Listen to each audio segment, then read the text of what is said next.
Introduction Volume 10 opens with a calmer mood. After the emotional storms of earlier arcs, Ruddy and Sylvie now stand at the edge of a new chapter, looking toward a future they can finally build together. This beginning is full of hope. Ruddy is no longer only thinking about survival or recovery. For the first time in a while, he is thinking seriously about what it means to live as a partner and to move forward with Sylvie at his side. Before marriage can become reality, Ruddy needs support and legitimacy. He meets with powerful allies, and the tone of the conversation makes it clear that this relationship matters not only personally, but socially as well. The support from Ariel and the others gives Ruddy confidence. Their approval is more than a polite gesture. It tells him that the people around him accept this bond and are willing to stand behind his next step in life. With his friends and allies behind him, Ruddy begins to feel that this path is truly possible. Marriage is not just a private dream anymore. It is becoming a concrete, supported future. Event 1 Support for Ruddy and Sylvie's marriage. Once the decision is made, practical life immediately follows. Ruddy and Sylvie go into town together, starting the very ordinary but very meaningful work of preparing for marriage. House hunting may sound simple, but for Ruddy it represents something huge. He is no longer drifting. He is choosing a place where a family can live, grow, and create memories together. When they stop in front of a possible home, the story quietly shifts tone. This is no palace or battlefield. It is a house, and that makes the moment feel grounded, intimate, and real. Ruddy studies the place carefully, while Sylvie watches with quiet trust. Their relationship is shown through these small moments. They are not chasing fantasy. They are making decisions together. Their excitement begins to show. The home is becoming more than a building. It is a symbol of stability, and both of them can already imagine the life that might happen inside it. Event 2 Preparing for married life. Seeing the inside of the house makes everything feel more real. The open space, the light, and the possibility of shaping it into their own place all give this part of the volume a warm domestic charm. Ruddy and Sylvie begin talking through the details. Instead of heroic plans, they discuss furniture, rooms, and daily life. That simplicity is exactly what makes these scenes so meaningful. At the table, they plan their future together piece by piece. It is a quiet kind of intimacy, built not on dramatic words, but on shared decisions and mutual trust. As the home starts to take shape, the emotional meaning grows stronger. They are not just moving objects around, they are arranging the life they want to live with one another. Looking out over the city from their new place, Ruddy and Sylvie can feel that a major turning point has arrived. Their world is still uncertain, but this home gives them a center. Event 3 Finding and buying a house. The volume then slows down and becomes more personal. Away from the public world, Ruddy and Sylvie share quiet time together, and the story gives full attention to emotional closeness rather than action. In this tender moment, both of them are honest and vulnerable. The upcoming marriage is not only a formal event, it is a promise that they want to support and protect one another. Their joined hands capture the heart of the volume. Volume 10 is about building a future, and that future starts with trust, reassurance, and the willingness to keep moving forward together. The embrace shows how much healing Ruddy has found. Where he once lived with regret and isolation, he now has someone who accepts him completely and offers him a place of emotional safety. The first part of the story closes on a peaceful image. Sitting together at night, Ruddy and Sylvie look toward tomorrow with hope. It is calm, intimate, and exactly the kind of happiness Ruddy longed for. Event 4 Building a home together. With the home chosen and their feelings settled, the next step is celebration. Friends gather to prepare the wedding reception, and the scene carries a festive energy filled with flowers, light, and anticipation. The reception hall is arranged with care and elegance. Every decoration reflects the importance of the day, turning the event into a public recognition of the life Ruddy and Sylvie are beginning together. Sylvie's bridal appearance captures the emotional core of the wedding arc. She looks gentle and radiant, and the moment emphasizes how far both she and Ruddy have come since their childhood. Ruddy, dressed for the ceremony, carries a different kind of tension. He is not facing an enemy or a crisis. He is facing happiness, and that can feel just as overwhelming when it matters this much. When the reception begins, the couple stands before a full room of guests. What was once a private relationship is now openly celebrated by the people around them. Event 5: Wedding Reception Preparations. Among the guests, the warmth of their supporters is especially important. The celebration is not only formal, it is personal, shaped by the many relationships that helped Reddy reach this point. The toast scene turns the wedding into a shared memory. Friends raise their glasses, and for a moment the story feels light, joyful, and full of community. Reddy and Sylphie are welcomed with smiles and applause. The world around them is acknowledging their bond, and that public acceptance deepens the sense of arrival. As the couple stands before the cheering guests, the volume highlights one of its main themes: happiness feels more complete when it is witnessed and shared by others. After the reception, the atmosphere softens again. The walk at sunset gives the story room to breathe and lets the joy of the day settle into something quieter and more lasting. Event 6: The wedding reception begins. In their private conversation afterward, Ruddy and Sylphie return to what matters most.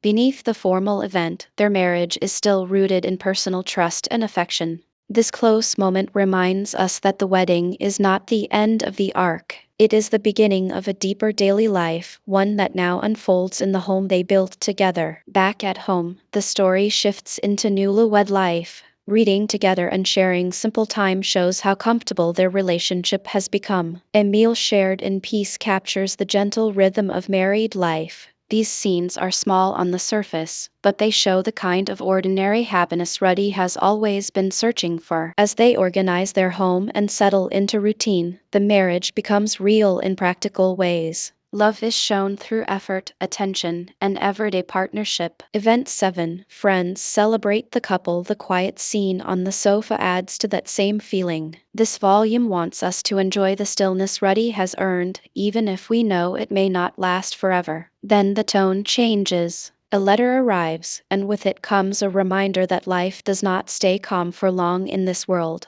Ruddy reads carefully, and concern begins to replace the warm domestic mood. The story often uses letters this way, bringing distant troubles suddenly into the center of daily life. The couple now has to sit down and talk seriously. Their relationship is strong, but strength is tested not only by joy, but by how two people respond when new worries appear. The second part of the volume ends in reflection. Ruddy and Sylphie share a quiet night, aware that even in the middle of happiness, new responsibilities and complications are already approaching. Event 8: Life with a House. Another thread of Volume 10 focuses on Nanahoshi and her desperate research. She continues chasing a way home, and her work shows how obsession can grow when hope and frustration mix together. Her experiments are precise, intense, and emotionally charged. She is not researching out of curiosity alone. For Nanahoshi, this is tied directly to loneliness and the dream of returning to her original world. The sight of her bent over diagrams and notes shows just how much pressure she has placed on herself. Every symbol and every calculation carries the weight of expectation. Ruddy helps with the research, creating one of the most interesting relationships in this volume. Between them, there is cooperation, but also the painful awareness that Nanahoshi's goal is driven by homesickness. The experiment begins with real intensity. Magic circles light up, papers swirl, and the room itself seems to respond to the force of what Nanahoshi is trying to achieve. Event 9: The letter arrives. Nanahoshi pours everything she has into the attempt. The scene feels less like academic work and more like an emotional gamble, as if she is trying to force open a door that refuses to move. Ruddy senses the danger and reaches out. Even before the result is clear, the scene shows that the experiment is becoming unstable. The failure comes violently. The magical backlash turns the room chaotic, and in that instant the hope behind all of Nanahoshi's effort collapses into disaster. After the explosion, the emotional damage becomes the real focus. Nanahoshi is left on the floor, exhausted and shattered, surrounded by the remains of another broken attempt. Ruddy does not leave her alone.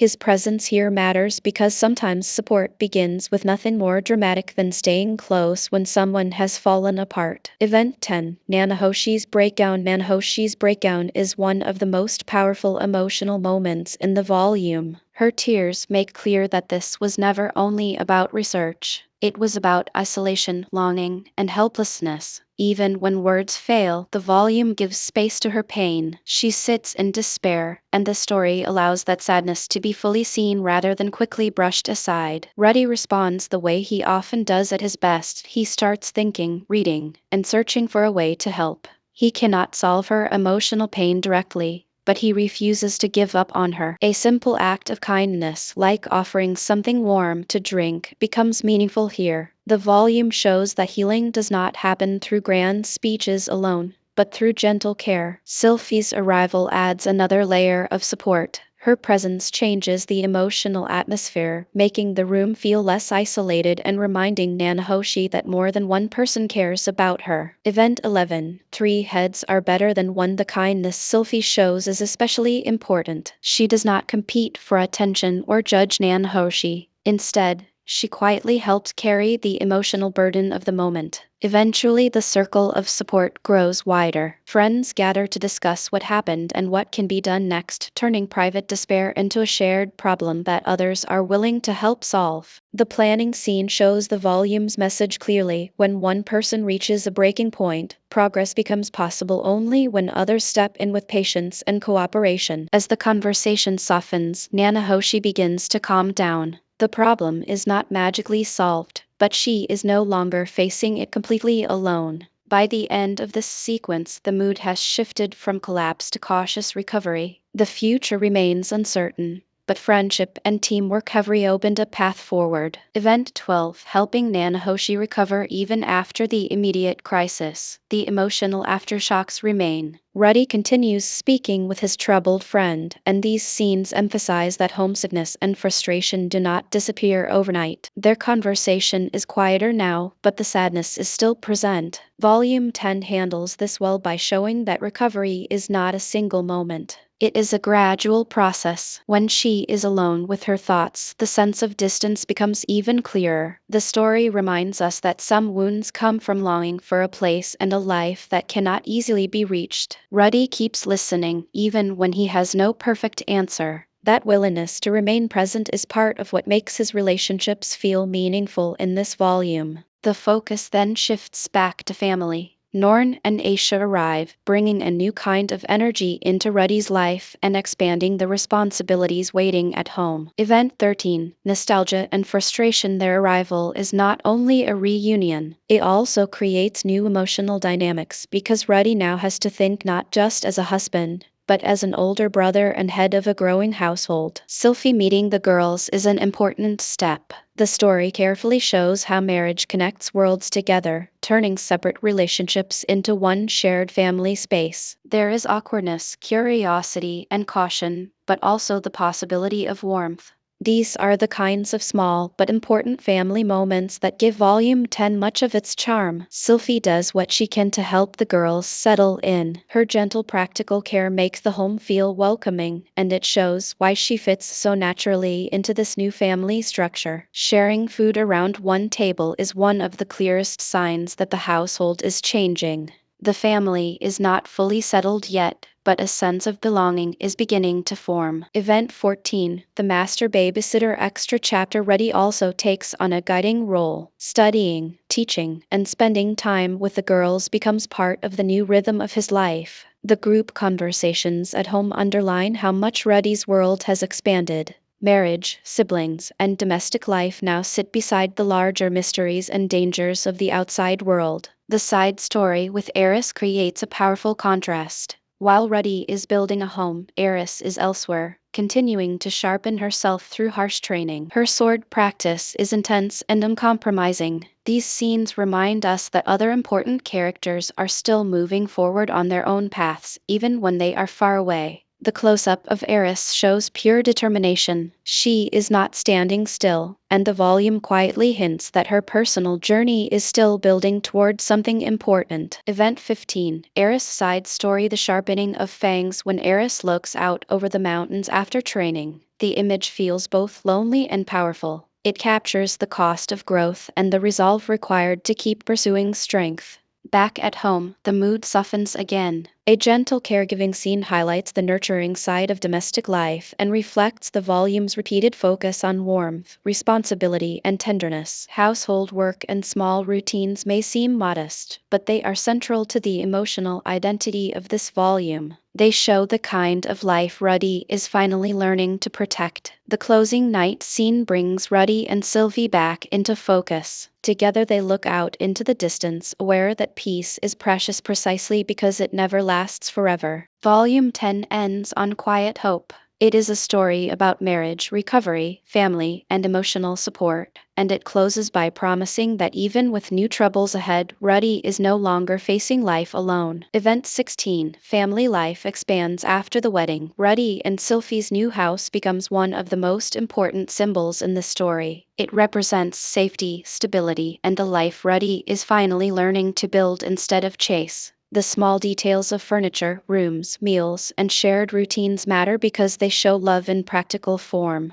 This is not only romance, it is the construction of daily life. Friends visiting the house help turn it into a community space. Ruddy's life is no longer isolated, and the home becomes a place where many relationships gather. Sylphie's happiness in the house gives the arc warmth. She is not just a partner in dramatic moments, she is someone who shares the ordinary work of living with him. This expanded event gives more weight to the domestic side of Volume 10. The house is not filler, it is the foundation for Ruddy's future family. Event 17. The new home becomes a safe place. Nanahoshi's teleportation research reaches a painful breaking point. Every failed experiment reminds her that the way home may still be impossibly far away. When the experiment fails, her control finally breaks. The collapse is powerful because she has been carrying her fear, homesickness, and loneliness almost entirely by herself. Ruddy sees a kind of despair he recognizes. He cannot completely solve her problem, but he understands what it means to feel trapped in a life that does not belong to you. The lab becomes a scene of both failure and connection. Broken tools and scattered papers surround Nanahoshi, but Ruddy's presence means she is not completely alone anymore. This expanded event makes Nanahoshi's breakdown more than a plot beat. It becomes a reminder that being transported to another world can be a wound, not just an adventure. Conclusion. After Nanahoshi's collapse, Ruddy, Sylphie, Zenoba, Cliff, and others begin treating the problem as something they can share. The focus shifts from isolated genius to teamwork. Each person brings a different kind of support. Some offer knowledge, some offer emotional care, and some simply help create an atmosphere where Nanhoshi can breathe again. The group's response shows how far Ruddy's life has changed. He now has a network of people who can gather around a friend in crisis instead of leaving that friend alone. Nanahoshi's mood slowly improves, not because the problem is solved, but because she finally feels supported. The story values that emotional shift just as much as the research itself. This expanded conclusion to the Nanahoshi thread reinforces one of Volume 10's strongest themes: homes, marriages, friendships, and research all become stronger when people stop carrying burdens alone.